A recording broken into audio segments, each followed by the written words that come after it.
사절을 지키라. 이는 내가 수고하여 밭에 뿌린 것에 첫 열매를 거두니라. 수장절을 지키라. 이는 내가 수고하여 이룬 것을 연말에 밭에서부터 거두어 저장함이니라. 내 모든 남자는 매년 3번씩 주 여호와께 보일지니라. 너는 내 제물의 피를 유교병과 함께 드리지 말며 내 절기 제물의 기름을 아침까지 남겨두지 말지니라. 내 토지에서 처음 거둔 열매의 가장 좋은 것을 가져다가 너희 하나님 여호와의 전에 드릴지니라. 너는 염소 새끼를 거미의 젖으로 삼지 말지니라. 이스라엘 민족이 무려 430년 동안 애굽에서 노예 생활을 했습니다. 그 삶이 얼마나 비참했겠습니까? 해서 하나님께서는 때가 되어서 모세를 민족의 지도자로 세우셔서 마침내 이스라엘 백성들을 애굽에서 해방을 시키셨습니다. 해서 목적지인 약속의 땅인 가나안에 들어가기 전에 이스라엘 백성들은 먼저 거쳐 지나가야 될 곳이 있었죠. 사막입니다.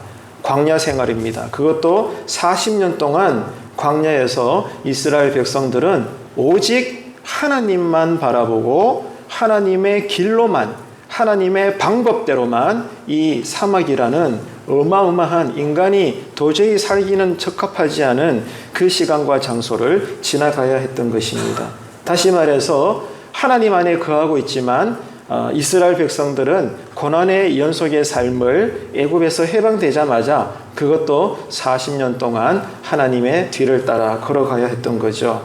그래서 이스라엘 백성들 입장에서는 우리가 해방되었다는 것이 은혜이기는 하지만 그러나 우리가 이 육을 가지고 있기 때문에 백성들은 이 40년 광야 생활에서 무엇보다도 어려웠던 것은 날마다 양식을 구하는 일이었습니다. 그렇지 않겠습니까? 지금 백성들은요, 사막을 지나가고 있어요. 여러분, 정말 사막을 한번 걸어가 보셨습니까? 저도 한 번도 그런 적은 없지만 많은 사람들의 이야기를 들어보면 낮에는 너무 뜨겁고요. 지금도 우리가 이 찜통더위를 벌써부터 지나가고 있지만 이 36도, 7도 되는 것은 아무것도 아니죠. 40도, 50도가 넘어서는 이 펄펄 끓는 이 사막길을 낮에는 견뎌야 했고 밤에는 또 얼마나 추운지 모릅니다. 너무너무 추워가지고 얼어 죽을 만큼 그러한 땅을 백성들이 무려 40년간 지나가야 했고요. 그뿐입니까? 들짐승들이 있죠. 뭐 먹을 것이 있습니까? 마실 것이 있습니까? 산다 하지만 이게 과연 사는 건가? 해방되어서도 이스라엘 백성들은 물론 낮에는 구름 기둥, 밤에는 불 기둥을 따라 지나는 가지만 육을 가지고 있다 보니 이스라엘 백성들은 이 40년 동안 고난의 연속이었던 겁니다. 무엇보다도 먹고 살아야 되기 때문에 양식을 구하는 일이 그들에게는 어려웠던 거죠.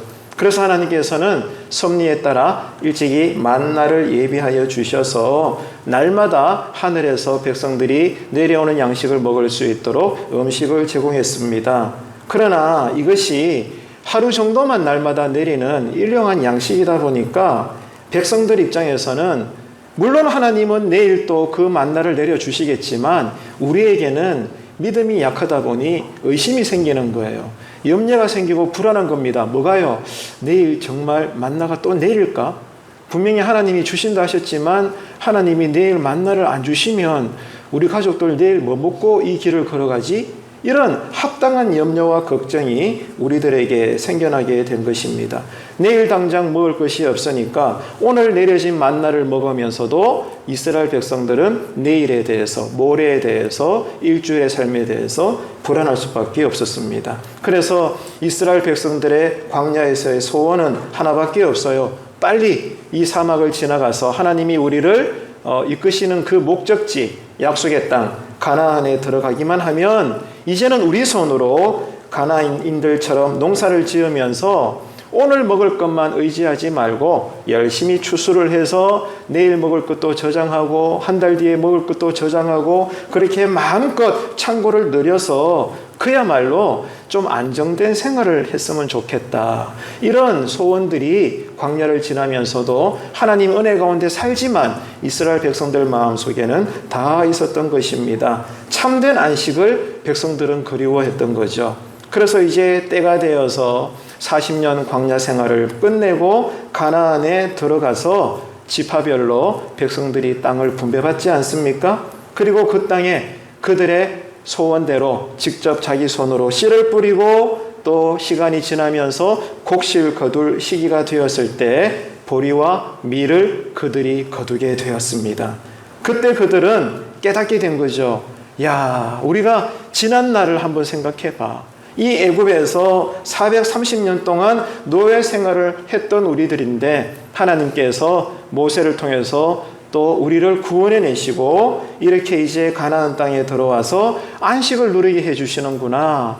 야, 하나님의 은혜가 너무 감사해 라고 이스라엘 백성들은 이제 이 목적한 땅 가나안 땅에 들어와 정착을 하고 농사를 하면서 처음으로 첫 수확을 거두었을 때 지나왔던 삶에 대해서 하나님의 은혜가 감사했던 겁니다. 그래서 백성들은 함께 모여서 하나님께 첫 열매를 드리면서 그 은혜에 감사를 했죠. 이것이 바로 오늘 우리가 기념하고 있는 맥주 감사절이다 그 말입니다. 그래서 오늘은 이 맥주절이 우리에게 주는 교훈이 왜 없겠습니까? 해서 몇 가지를 짧게 우리가 나누려고 하는데요. 첫 번째로 맥주절은요, 교훈이 이거예요. 가장 먼저는 과거를 잊지 말라는 겁니다. 따라합시다. 과거를 잊지 맙시다.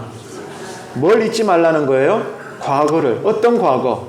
하나님께서 나에게 은혜 주셔서 지난날 모든 어려움도 내가 이겨나왔구나. 하나님의 은혜 때문이구나. 하나님이 다 하셨구나. 아멘이십니까? 그 하나님의 은혜, 이 과거의 삶을 절대로 잊지 말라는 것입니다.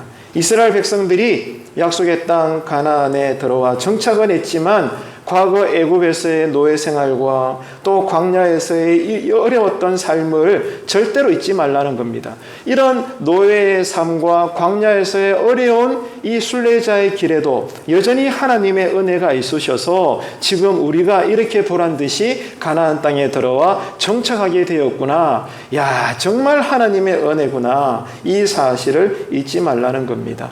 흔히 사람들은 어려운 과정을 헤쳐나왔지만 이제 현재의 삶에 있어서 풍족함을 누리게 되면 어떤 일이 일어날까요? 모두가 다 지나왔던 일들을 잊어버린다는 거예요.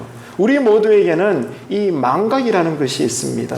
하나님께서는 이스라엘 백성들에게 가나안 정착에 만족하지 말고 과거의 어려움을 거울 삼아서 이방인들이 가득한 이 가나안 땅에서도 너희들은 오직 하나님만 바라보고 여전히 거룩한 백성답게 가나안에서도 하나님 나라를 일궈라. 이러한 강력한 뜻을 하나님은 가지고 계셨던 거죠. 그래서 여러분 스크린 보시면서 한번 함께 읽어볼까요? 신명기 16장 12절입니다.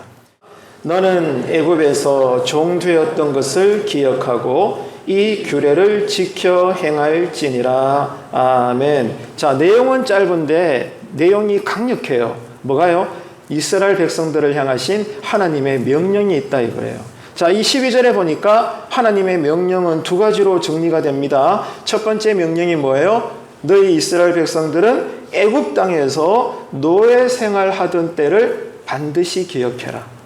언제? 지금 가나안에 들어가 정착한 그때에도 과거를 돌아보라는 거예요. 그래서 애굽 땅에서 이 노예 생활하면서 그렇게 피눈물 흘리며 하나님께 부르짖었던 그 날을 회상하라는 겁니다. 잊어버리지 말라는 거예요. 이것이 첫 번째 명령입니다. 두 번째는 명령이 뭐예요? 이 규례를 지켜 행해라. 이 규례가 뭡니까? 따라합시다. 맥주절. 맥주절이다 그 말이에요. 반드시 지켜라는 겁니다. 그러니까 여러분 여기에서 기독교 신앙의 본질이 나와요. 이번 한 주간에도 올 하반기에도 우리가 어떻게 살아야 되는가 하면 신앙의 본질로 살아야 되는데 두 가지입니다. 첫째 따라합시다. 기억하고 두 번째는 따라합시다. 지키는 것. 이거예요. 이게 여러분 믿음의 내용입니다. 기억하라는 거예요. 뭐예요? 과거에 때마다 하나님의 은혜로 나를 지켜주셨다는 것. 여러분 지나온 세월 동안 얼마나 여러분 풍파가 많았어요. 가정에, 우리의 건강에, 자녀의 삶에, 직장의 문제에, 또 교회 문제도 마찬가지고 우리가 살아가면서 눈만 뜨면 여러분 한숨 나오는 일들이 얼마나 많았습니까? 하지만 지금 여러분 살아있잖아요. 죽었나요? 아니죠. 이유가 뭐예요? 다 하나님의 은혜잖아요. 하나님의 은혜가 있었기 때문에 나는 당장 죽을 것 같았는데 여전히 그 과정을 다 지나와서 지금 내가 내 모습 이대로 오늘 이렇게 우리가 경배와 찬양을 드리고 있는 것입니다. 그래서 너는 애굽에서 종되었던 것을 따라합시다. 기억하세요. 오늘 내가 힘들 때마다, 이번 한 주간에도 힘들 때마다, 오늘 하반기에 상반기보다 더 힘들어도 그때마다 해야 할 일이 뭐예요? 하나님의 은혜를 기억하십시오. 아멘이십니까? 어제까지도 함께 하셨던 하나님의 은혜를 기억하면 하나님은 신실하신 분이기 때문에 어제도 나와 함께 하셨다. 그러면 당연하죠. 오늘도 나와 함께 해요, 함께 안 해요? 함께 하시잖아요. 오늘 나와 함께 하시면 내일 나는 어떤 일이 일어날지 모르지만 내일 하나님의 은혜가 여전히 함께 해요, 함께 안 해요? 함께 하잖아요. 믿으시면 아멘 합시다. 그러니까 과거에 하나님의 함께 하시는 은혜를 기억하면 오늘의 어려움도 이겨낼 수 있고 나는 내일 일을 모르지만 내일 보나 안 보나 하나님의 은혜는 여전히 나와 함께 하신다. 이 모든 것들이 기억하는 것에서부터 시작이 된다는 거예요. 따라합시다. 기억하고 두 번째 명령이 뭐예요? 지키라는 거예요. 하나님의 은혜를 기억하니까 오늘도 내가 그래 하나님 말씀대로 순종해야지. 어떤 일이 있어도 말씀을 지켜야지. 할렐루야. 지키라는 거예요. 그러면 하나님께서 언약대로 이번 한 주간에도 올 하반기에도 여러분 소원을 이루어 주시거나 내 뜻과는 달라도 내가 생각한 이상으로 나의 삶을 푸른 초장으로 인도하여 주실 줄로 믿습니다. 여러분 그래서 하나님 앞에서 신자가 지혜롭게 산다는 것은 다른 거 없어요. 과거를 기억하는 것입니다. 예, 과거에 하나님이 나와 얼마나 어떻게 함께 하셨나, 어제까지도 하나님이 나와 어떻게 함께 하셨나, 과거를 기억하는 것이 지혜로운 것이에요. 그러므로 말미암아 오늘 내가 겸손하게 살 수 있다는 것, 이게 여러분 성령 충만이고 하나님 앞에서 거룩한 성도입니다. 이것이요 맥추절에서 얻어야 될 첫 번째 교훈입니다. 자, 두 번째 맥추절을 맞이해서 우리가 교훈을 삼을 것은 이겁니다. 과거에 받은 은혜에 대해서, 그러므로 오늘 또 내가 받게 될 은혜에 대해서 감사하라는 거예요. 첫 번째는 기억하는 것이고 두 번째는 오늘 내가 감사하는 거예요. 따라합시다. 기억하고 감사하자. 아멘이시죠? 그래서 이것이 오늘 우리가 맥추절에 기억해야 될 교훈인데 성경을 또 스크린 보면서 읽어봅니다. 내가 오늘 네게 명하는 여호와의 명령과 법도와 규례를 지키지 아니하고 내 하나님 여호와를 잊어버리지 않도록 삼갈지어다. 네가 먹어서 배부르고 아름다운 집을 짓고 거주하게 되며 또 내 소와 양이 번성하며 내 은금이 증식되며 내 소유가 다 풍부하게 될 때에 내 마음이 교만하여 내 하나님 여호와를 잊어버릴까 염려하노라.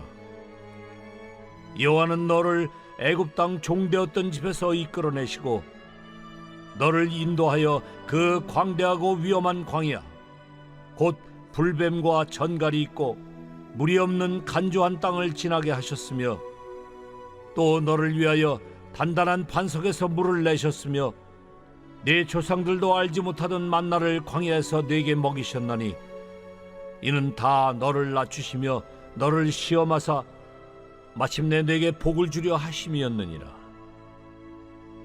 그러나 네가 마음에 이르기를 내 능력과 내 손의 힘으로 내가 이 재물을 얻었다 말할 것이라. 내 하나님 여호와를 기억하라. 그가 네게 재물 얻을 능력을 주셨습니다. 이같이 하심은 내 조상들에게 맹세하신 언약을 오늘과 같이 이루려 하심이니라. 네가 만일 내 하나님 여호와를 잊어버리고 다른 신들을 따라 그들을 섬기며 그들에게 절하면 내가 너희에게 증거하노니 너희가 반드시 멸망할 것이라. 여호와께서 너희 앞에서 멸망시키신 민족들 같이 너희도 멸망하리니 이는 너희가 너희의 하나님 여호와의 소리를 청종하지 아니함이니라. 분명히 나오죠. 다시 한번 따라합시다. 신앙의 본질은 두 가지라고 했어요. 따라합니다. 기억하고 지키라. 다시 한번 기억하고 지키라. 아멘이십니까? 하나님의 약속이에요. 이 약속을 따라 이번 한 주간 사시기를 축복합니다. 여러분 우리나라를 생각해 보세요. 여러분 젊은 시절 때 다 보릿고개에 지나왔잖아요. 저는 보릿고개 세대는 아니지만 여러분들은 다 지나왔지 않습니까? 모든 가정들이 가난해도 그렇게 가난할 수가 없었어요. 그런 시대를 지금 우리가 지나왔고 여러분들의 피눈물 나는 국민으로서의 노력으로 말미암아 지금 우리가 이렇게 떵떵거리며 잘 사는 선진국이 되었지 않습니까? 자, 그런데 문제는 이럴 때 우리가 자칫 잘못하면 방금도 우리가 읽었지만 어떻게 우리가 교만하게 돼요? 뭐 내가 잘나서 이렇게 노력해서 거둔 거지 뭐. 하나님 은혜도 있지만 나도 할 만큼 했다. 그러니까 내가 이쯤 누리며 사는 거지. 하나님도 하셨지만 나도 했어. 이런 여러분 교만함이 우리에게 어느 순간 들어오게 되는 겁니다. 네. 힘들 때는 죽으라고 하나님 찾다가 하나님께서 우리를 불쌍히 여기셔서 조금만 나를 풀어주시고 나에게 채워주시는 복을 주시면 언제 그러냐는 식으로 하나님도 하셨지만 나도 할 만큼 했지. 여러분 그래요 안 그래요? 이런 여러분 불신앙의 교만함과 안일함이 어느 순간 우리에게 들어오는 거예요. 이게 우리의 죄악된 본성입니다.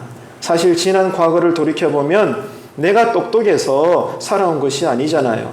조금만 생각해 보게 되면 작년에도 지난달에도 날마다 나의 과거는 어땠습니까? 하나님이 나와 함께 하셨고 그러므로 나를 건져주셨고 나를 지켜주셨기 때문에 오늘 내가 이 자리에서 예배 드리는 줄로 믿으시기를 바랍니다. 하나님의 은혜가 먼저 있었어요, 여러분. 내가 눈 뜨기 전에도 하나님이 먼저 일하고 계셨어요. 하나님이 나를 이끌어 주시고 나를 인도해 주셨기 때문에 오늘 우리가 이렇게 감사하다라고 목장별로 청년부까지 합세해서 준비된 찬양과 찬송을 드리는 것 아니겠습니까? 그래서 여러분 현재 내가 부족하고 연약해도 내일 일은 몰라도 그러나 내가 아는 것은 어제까지도 하나님의 은혜가 있었기 때문에 오늘 또 나는 은혜를 받을 것이고 내일 또 하나님은 나에게 은혜 주실 줄로 믿습니다. 그렇기 때문에 우리가 할 일은 사나 죽으나 말씀대로 지켜 사는 거예요. 그러면 하나님이 우리 인생을 책임져 주시는 줄로 믿으시기를 바랍니다. 자, 세 번째 맥추절의 교훈은 성령 충만입니다. 맥추절은요 성령의 날이에요. 왜냐하면 이 맥추절의 다른 이름이 오순절입니다. 오순절. 여러분 그래서 구약의 오순절인 이 맥추절에 하나님의 은혜가 뭐였어요? 가나안 땅에서 첫 양식을 첫 수확으로 거둘 수 있는 그 놀라운 삶의 은혜가 백성들에게 주어졌듯이 지금 우리가 신약 시대를 살고 있는데 이 신약의 오순절인 오늘 기념하는 이 맥추절을 통해서 우리가 알 수 있는 것은 하나님이 우리에게 이제는 모든 사람들에게 하나님을 찾는 자에게 뭐가 임했어요? 성령이 임한 것입니다. 성령이 오셨어요. 성령님이 일하시고 역사하시기 때문에 우리는 예수를 믿는 것이고 오늘 또 하나님을 경배할 수 있는 것이고 오늘 또 말씀에 아멘할 수 있는 것이고 이번 한 주간에도 올해 하반기도 우리는 말씀의 자녀로서 하나님 나라의 백성으로서 살 수 있는 줄로 믿으시기를 바랍니다. 내가 거룩해서 내가 똑똑해서 내가 선해서 내가 여러분 착해서 예수 믿는 게 아니오시다 여러분. 날마다 성령님의 은혜가 하늘의 만나로서 날마다 우리에게 공급되어지기 때문에 그 기름 부으심으로 말미암아 오늘 또 이번 한 주간에도 올해 하반기에도 주님 앞에 서는 그날까지 우리는 신자답게 살 수 있다는 거 여러분 믿으시기를 축복합니다. 맥추절은요 오순절입니다. 오순절날 사도행전 2장에서 마가다락방에 예수님의 약속대로 성령이 임하셨고 그 성령의 강줄기가 흘러와서 지금 오늘 우리의 삶의 자리에까지 그리스도의 몸된 교회가 세워지게 되었던 것입니다. 그렇기 때문에 성경은 외칩니다. 보라 지금은 여전히 구원의 날이요 보라 지금은 여전히 은혜를 받을 날이로다. 더 늦기 전에 회개하시고 미루지 마시고 성령 충만하시고 여러분 은혜로 충만하셔서 여러분 가난해도 행복할 수 있습니다. 병들어도 기뻐할 수 있습니다. 일이 잘 안 되어도 감사하다라고 고백할 수 있습니다. 이게 이 땅에서 예수 믿는 사람들이에요. 이 은혜가 여러분 가정마다 충만하게 되시기를 축복합니다. 오늘 이렇게 여러분 맥주 감사주의를 통해서 우리가 확인하고 받아야 될 은혜는 하나밖에 없어요. 잃어버린 감사를 회복하십시오. 멀어져 버린 감사를 여러분 다시 가까이 하십시오. 이것이 오늘 우리가 기억해야 될 맥주절의 교훈이고 우리가 받아야 될 새 은혜인 것입니다. 물론 오늘 또 우리가 예배를 잘 드리지만 그러나 예배 끝났다고 만사형통이 될까요? 아닙니다. 오늘 또 예배를 마치고 교회를 벗어나 여러분 가정에 들어가고 내일부터 직장에 들어가는 순간 또다시 우리는 땀이 나고 한숨이 납니다. 왜? 힘드니까. 아무리 오늘 예배를 잘 드려도 여전히 우리는 이번 한 주간 또 힘들 것이고 올 하반기도 상반기 못지않게 우리는 염려하고 걱정할 수밖에 없을 것입니다. 그러나 달라지고 새로워진 것이 뭐예요? 우리의 마음과 삶의 자세가 달라졌다는 거예요. 내가 새 은혜 받기 전에는 여러분 믿는다 말하지만 불신자와 똑같이 염려하고 걱정하고 불안하고 초조하고 그랬지만 환경은 똑같을지라도 그러나 오늘 이 맥주절을 통하여 새 은혜가 우리에게 임한다면 달라지는 것은 나의 영혼이 달라지는 거예요. 내 신앙 고백이 달라지는 거예요. 그러므로 말미암아 이 모든 고난의 크기보다 더 크신 은혜의 보좌기에 우리가 둘러싸여서 여러분 자족할 수 있고 그리 아니하실지라도 감사할 수 있게 되는 줄로 믿습니다. 이런 성도를 세상이 어떻게 이길 수가 있겠나 그 말이에요. 예수를 믿는다 말하면서도 여전히 염려하고 불평하던 내가 이제는 믿음으로 인내하게 되고 하나님을 사랑하고 하나님은 선하시다라고 고백하는 내가 그러나 때로는 그 하나님에 대해서 의심할 수밖에 없었던 내가 이제는 새 은혜를 받음으로 말미암아 하나님만 바라보고 감사의 조건을 찾아낼 수 있는 이 맥주절의 오순절의 새 은혜가, 새 믿음이, 새 권능이 여러분에게 이 시간에 임하게 되시기를 축원합니다. 축원합니다. 믿음대로 받을지어다 여러분. 그래서 여러분 이번 한 주간에도 새로운 신앙으로 살고 올 하반기도 하나님의 은혜로 여러분 둘러싸여서 하나님의 은혜대로 잘 살아내시는 이 믿음의 신비가 이제는 여러분에게 간증이 되고 누구 앞에서는 흔들 수 있는 신앙의 깃발이 되어서 하나님께 영광을 올려드릴 수 있는 하나님 나라의 거룩한 군사들이 되시기를 주님의 이름으로 축원합니다.